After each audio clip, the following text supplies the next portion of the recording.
You're watching this exclusive broadcast on G20, and from here we turn focus to our correspondents who are there stationed at the Bharat Mandapam to get us live inputs from there. Sakal Bhatt and Shubhendu join us in fact from the International Media Centre.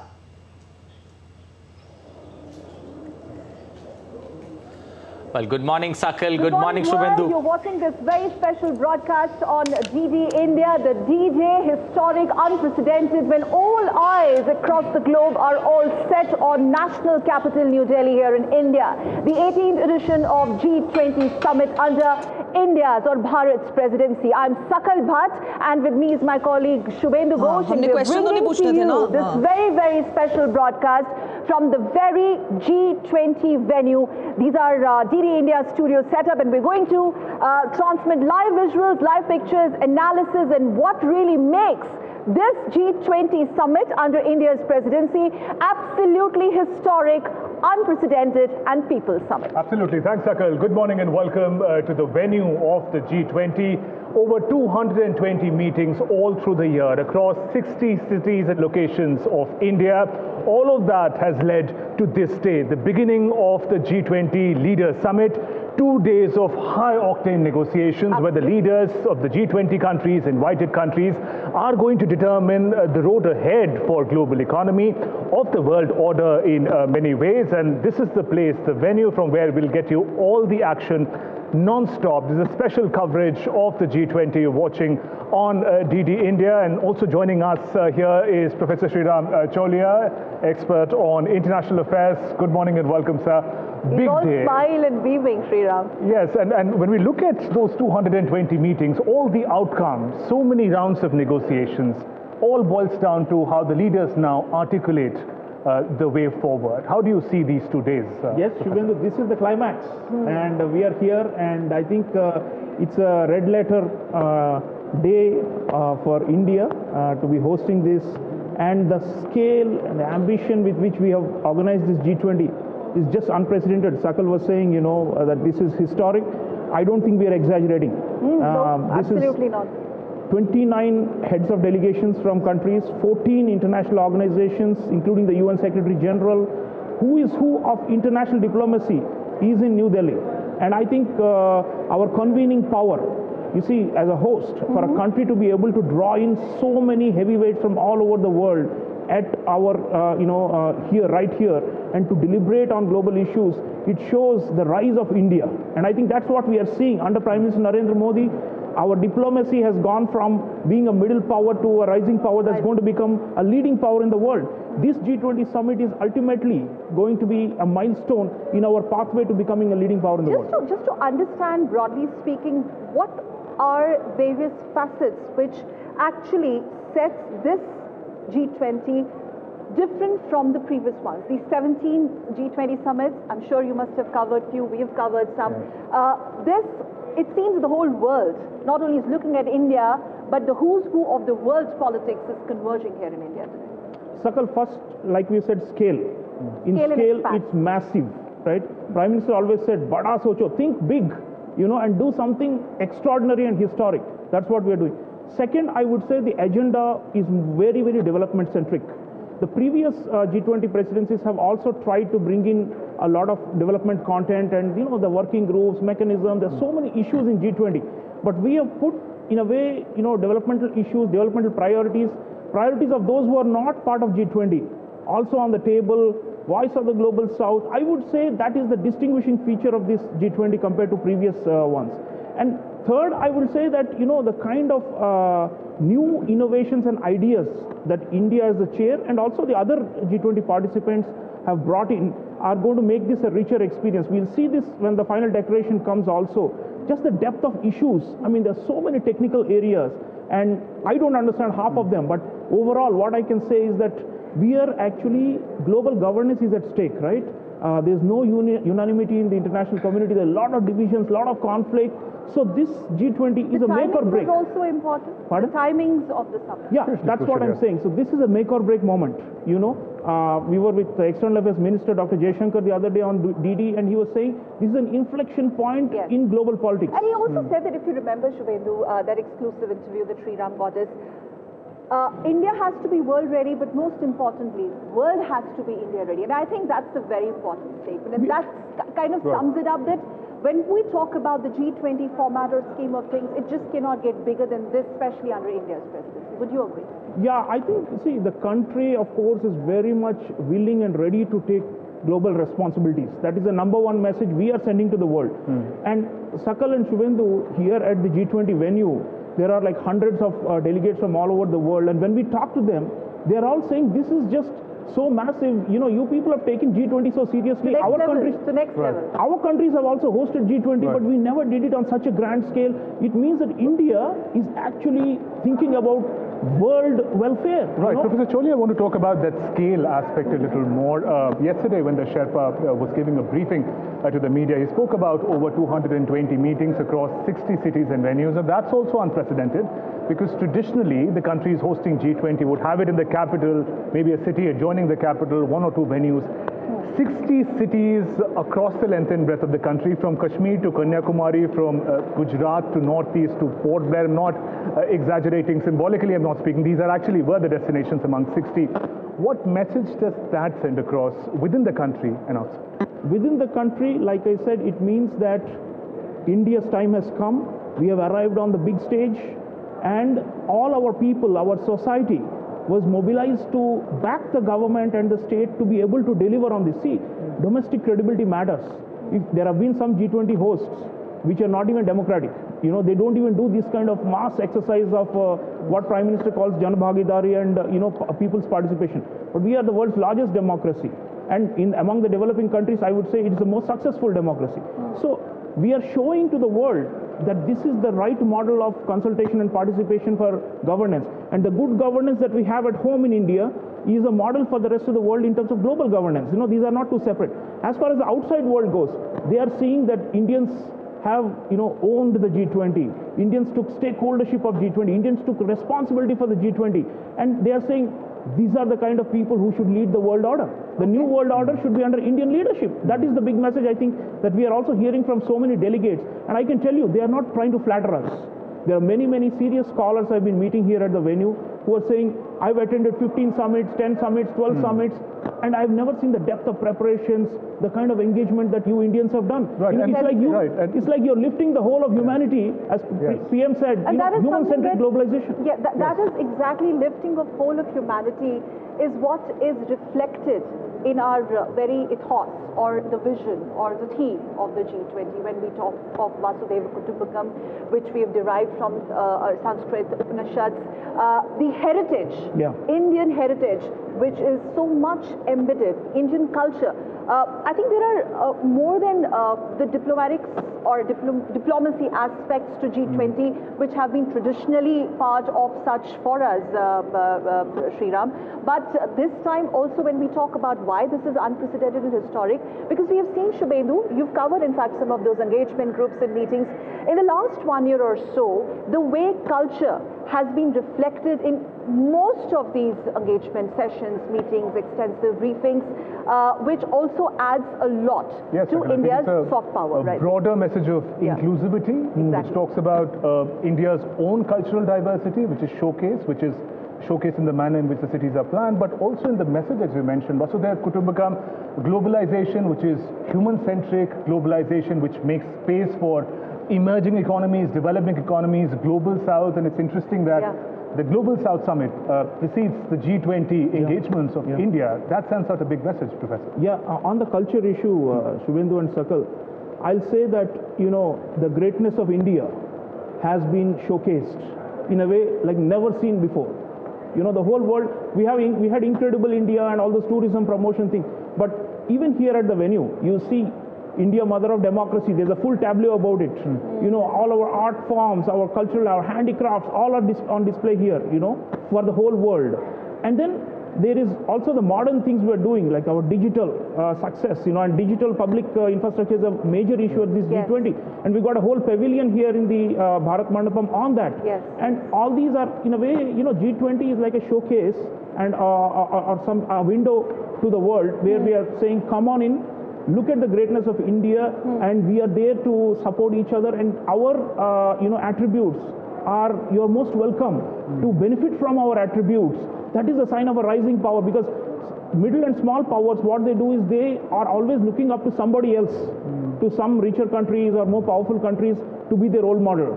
Here, through our culture, through our engagement with Global South and all these things, what we are saying is, we are the model. And I'm not, being bombastic here. Yes. We are the model, and we have shown this through good governance and through innovation and through all these, by representing our depth of our diversity of our culture. Just to add a bit more to the heritage bit, also this is pretty much in tandem with Prime Minister's vision of Virasat Bhi or Vikas Bhi, that how heritage and development can go hand in hand. Have you, in your journalistic or scholarly experience, do you remember any of the summits or international platforms where heritage of the host country or any region for that matter has been showcased to the world on such a massive scale? Sakal, no, the answer is no. Nobody has done it as well as India. And I'll tell you something else. The authentic India is coming to the fore. India is becoming Bharat, and that is on display here. That is part of the entire last 1 year of our G20 presidency. People have always wanted this kind of India that's confident about its own identity, not which is confused, And so that has come to the fore through this cultural, extravaganza, and through the outpouring and the participation of people and the display of our art forms. And what that is doing is, this is the India people always wanted, meaning the world. And they wanted to see this kind of India that, its ancient civilization, its historical pedigree, all these have to come to the fore. And while we are doing a lot of things which are very contemporary and which of course are part of the G20 agenda, we use this as a big opportunity. I think Prime Minister's vision was, this is, to put India on center stage of world affairs, and not just India as in modern India. We are bringing the whole concept of Bharat and civilization to the fore, where people should appreciate that this is a country that gave solutions for millennia for international problems. And we are again doing it through G20 in the 21st century. And lifestyle for mission, environment, the vision that Prime Minister puts forth. What kind of centrality does it occupy when we talk about the larger message of sustainable development, climate change? These are right at the center of all the conversations that we're having. Shubhendu, the slogan for the G20 India presidency is One Earth. It starts with Earth. Yes. Then one family. Then one future. One future. Earth is the number one thing, and I think we have credentials, because it's not just empty slogan. We have fulfilled our Paris Climate Accord commitments far ahead of all the other G20 member countries. It's a fact, and it's recorded. The UN has acknowledged it. We are going faster towards renewables. Lifestyle for environment is a positive message. It's not only about cutting carbon emissions. That is one debate, and they're going to be, squabbling over it in the G20 also. But the larger thing, the Prime Minister's vision is something positive for the world, which everybody, every individual, 7 billion plus people on the planet. That's the point we want to emphasize, Professor, about making individual the stakeholder into the climate change initiatives, individual communities, which earlier was a concern that countries and governments and leaders would debate over. Now, individuals and communities also have a stake in what happens to our future. That's the reason why our G20 presidency, we are calling it a people's presidency. Yes. It's not a state elites only. Of course, the presidents, prime ministers, UN Secretary General, they're all here, and we are proud of the fact. But I'll tell you, below the level of the state, below the level of, there are private corporations. We need buy-in. They have to be big stakeholders for any of this to work. Non-governmental organizations, civil society, education, health, you name it, and all the sectors have to be involved. Trade, for the G20 health, agenda education, taxation, everything. Adding to that environment bit, life mission, like you just mentioned, this G20 under India's presidency is not confined only to the heads of the states and the elites, but it's about the people. And this whole life mission, which again was launched by our Prime Minister, Indian Prime Minister Narendra Modi, kind of promotes healthy, environment-friendly lifestyle at the individual level and at the national level. So that's also how you really bring in people into the whole system of international diplomacy. Yes, Sakal, there is a phrase, elite multilateralism, which basically means, powerful people and powerful organizations and institutions getting together in a closed door, behind off camera and doing some deals, right? What we have tried to do is a reverse of that. Of course, that will also happen in G20, inevitable as part of the traditional diplomacy. But our public diplomacy has been outstanding. What we have said is, like you said, the stakeholders are not only 20 countries, meaning 20 governments or 19 governments and EU. And 9 more invitees. The stakeholders are 7 billion people, including those who are from non-G20 member countries, Absolutely. So to be able to have a responsibility and a vision for such a broad canvas for whole of humanity, for the whole planet, that requires some vision, I must say. And it's not only vision, execution also. And there, of course, we will do our utmost as the chair, but it also depends on cooperation and follow through and implementation by all the member countries. That ultimately the commitments that they make in every G20 have to be fulfilled. On average, the researchers are saying 71% of commitments in previous G20 presidencies have been met by all the countries. Okay. So it's we need to be relatively optimistic about G20. It's not like they're just signing on a paper and saying, okay, we are done with the drama or the show. It's more than a show. Russia-Ukraine conflict, there were always, like we've seen in the last 1 year or so, questions being raised about India's stand, and India has maintained a very neutral position that it stands with peace and all of that. But the way India balanced it, in that context, the South-South cooperation persuaded by our Prime Minister Narendra Modi, and how that is going to come up directly or indirectly in the summit. Sakal, I would Because say, it's not really going to be an easy cakewalk on various issues. Would you agree? It's not. I'll say a couple of things. First, we have two instruments to be able to push everyone for consensus. Number one, we have strong bilateral strategic partnerships with many of the G20 countries, right? We have built them up assiduously year after year after year through our diplomacy. So that is going to be high value, our bilateral partnerships. So suppose there is a country X, let's be diplomatic, let's say country X, let's not name anybody, who is saying, I don't like this paragraph or this sentence and this wording, and I'm not going to sign on to it. We have a strong bilateral partnership with them, right? Our prestige is at stake. They can't rain on our parade because we have given so many things to them when they were hosting their events, and also bilaterally, in economic and in strategic matters. So that's the number one. We're going to use all those skills here. It's not only a multilateral setting, it's also the hosts one-on-one equations with so many countries who are here. Second, I would say the issue of the South, it should be a conscience issue. That's what Prime Minister said. You may be the richest country in the world and you are objecting to, let's say, let's say climate change. Let's say country Y is not happy with the wording on the climate change part of the, declaration, saying, you are pushing us too hard and it's not fair. Every country should contribute to this. Why only rich countries are being asked to contribute, let's say. Again, the question is, who is watching you? It's not only your own country and your own people or your own, finance ministry that has to shell out money. 7 billion people are watching you, and their expectations are on your. Do you want to go back with the conscience that you spiked the whole process and you made it a failure? No. So I think we're going to use these two, persuasion and partnership. So the consensus building, because we're talking about the consensus building, where India takes the lead on these sticky, rather precarious issues. One we are talking about, Russia-Ukraine, and then you have climate. You have to walk the talk. We did, but we have to persuade others also. The challenges that are there. Yeah, of course, there's a saying, that when the going gets tough, the tough gets going.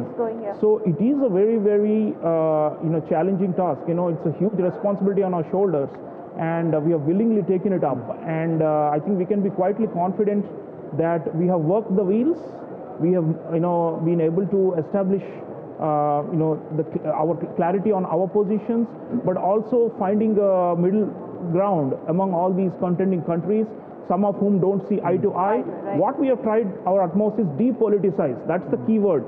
Depoliticize a lot of issues, which are actually for the common good of all. So if we can think about a depoliticization agenda and keep the bilateral bad blood out of G20 as much as possible. Don't use G20 as a forum for boxing. Against each other. The term bilateral use the G20 where we all really hold hands. There is going to be a group picture, right? The group picture, literally and virtually, we need to hold hands together. Otherwise, the world is doomed. And what kind of a challenge does that offer, Professor Chaulia, politicization of a multilateral forum like this? Let's go back a year. Let's talk about the Indonesia edition of the G20. We know that similar challenges, the pandemic, the Ukraine war, but also the challenges were dividing countries into poles, and India was said to have played a key role in building consensus. Just take us through what were the key points there and the manner in which India took the countries forward, and therefore, now that India is heading and is the president of the G20 this year, how could it take those strategies forward as well this year? Yeah, Indonesia, we were not the host. So there, the dynamic was that we actually engaged with the Western countries, especially the US, and the Americans came out publicly later on saying it's credit to India that we agreed. So, you know, there was this issue about the wording of the Ukraine paragraphs. I believe we made a major contribution there. There was issue on climate. There were a number of other such technical issues on trade facilitation, on digital, all these things. Lots of issues where there were disagreements. So what we tried to do there was being a constructive kind of a broker among these multiple players in such a way that we get consensus. And this time I believe we are stronger because as a host, while the responsibility is more, we also have more power. And we have persuasion power, and we have, there's also the question of linkage. What normally countries do in group diplomacy is, okay, I give you this on this point, but what will you give me back on something else that I want, maybe in another section of the declaration, or something totally unrelated to this, That's why I said strategic partnerships. Quid pro quo in strategic partnerships. Yeah, of course. India, so just to understand this further, India, as we speak now, under the current ruling dispensation, has the power of bargain. Yeah, I know, and definitely our word counts more, our commitments count more, and our pressure and persuasion also count more than What do you before. think has brought in that change over the last few years? See, first of all, people are seeing this is the fastest growing economy, major economy in the world. Among all these G20 who are here, many of them are facing recession, economic headwinds. India is growing 6% or more, projected to grow 7% or more. So that is number one for all of them to say, okay, here is a leader who is talking.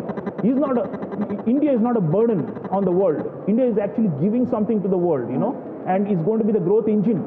By the way, contribution to global growth, China used to be the engine. No more. It's India.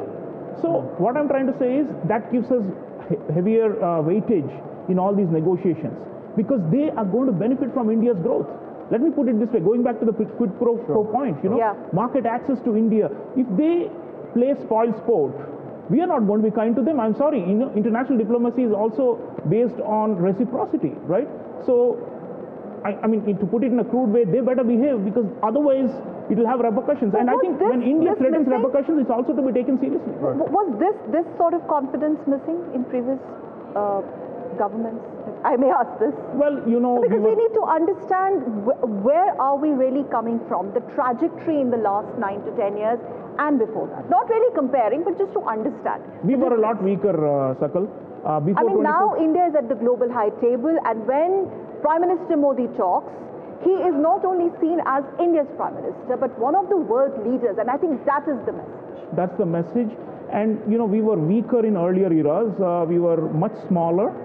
We're going to be a $4 trillion economy very soon, and the third largest in just a few more years.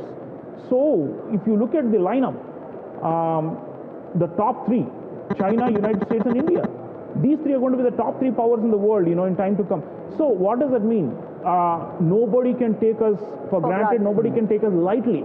And I think that reflects. There are also other things, the partnerships, our defense and security relationships, our role as a net security provider in Indo-Pacific, in our developmental partnerships in Africa, in the rest of the global south, all those also add up, So I think the time of talking is over. What we have done in the last 10 years, we have done a lot, on the ground. And it's time for the action. And Professor Chaulia, we'll have to toss it back to the studio in a bit. It's an economic grouping, G20 primarily. Key issues, very briefly, sir, that this presidency of India will be focusing on, very briefly, the pointers. Number one, it's a development-centric G20, as we spoke about. I think there's going to be a lot of emphasis on digital public infrastructure, where we can give a lot to the world. Our innovations, our social innovations can really transform the socio-economic conditions around the world. I would say climate, obviously, we already discussed, that's a major one. There's also focus on trade and also how we can, and the sustainable development goals. Accelerating growth. Absolutely. And I would say also here there needs to be macroeconomic coordination. What is happening is if a country B raises its interest rates, it has an impact on country C and country D, and they do it unilaterally without consulting with the others, especially countries which have got significant financial power. We want all of them to be on a same page in a coordinated and more manner. Collaborative. Because otherwise, something done in some capital should not bring about misery thousands of miles away in an interconnected And not world. to forget the women-led development. Absolutely. I was just coming to that. We do respect to the lady in the studio. But with that, we'll have to now toss it back to the studio. This was just a broad outlook of what G20 is all about. We're here at the G20 venue. We'll keep coming back here, getting you all the latest action and developments as they happen. But for now, Anil, it's over to you. Well, thank you, Shubhendu. Thank you, Sakal, for that, your thoughts with the expert there, Sreeram Chaulia, talking about how India is taking strident steps, especially with regards to this particular G20 summit. And will this have a change in the dimension, especially when it comes to international trade?